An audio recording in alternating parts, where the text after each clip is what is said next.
Hello, hopefully you know by now that my name's Robert and I'm the current NaSTA Chair.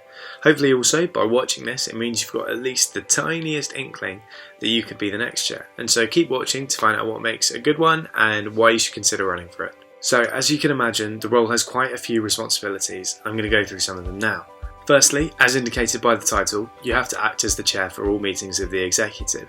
This means preparing agendas and then chairing the actual meeting themselves. You are also the association's treasurer, and as such you take responsibility for all comings and goings and anything else to do with money, so setting up bank accounts and dealing with any exec expenses, all those kind of things.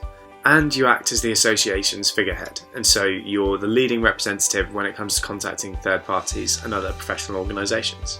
The role is perfect for you if you want to benefit NaSTA's relationship with other organisations and want to find work opportunities for our members, or if you have any goals at all and directions in which you think you could take NaSTA. It's pretty much all work that you can do from home. I'd say I do about 95% of it from my laptop, as I am doing right now.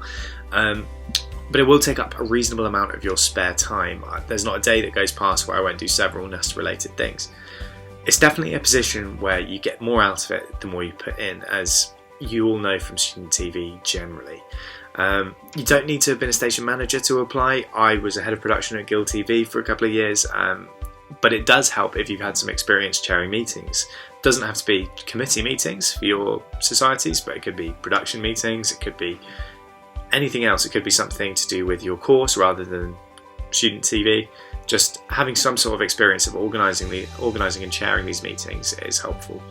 And you also really do need to be confident, because you're in so much contact with third parties that you need to be able to back yourself up.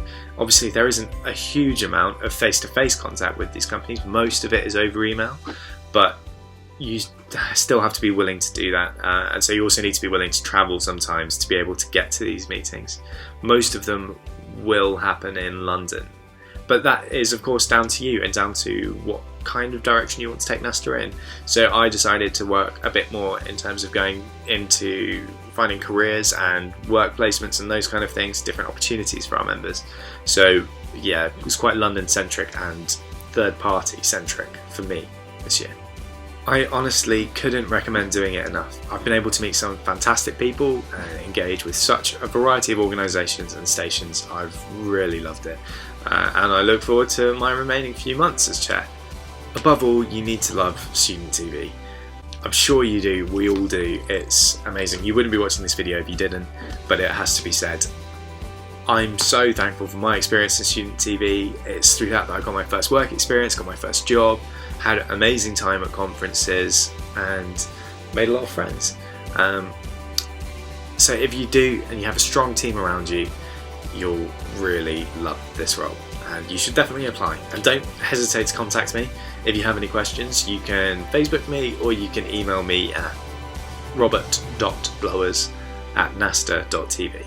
So yeah, don't hesitate to contact me. I look forward to hearing from you and seeing some great applications.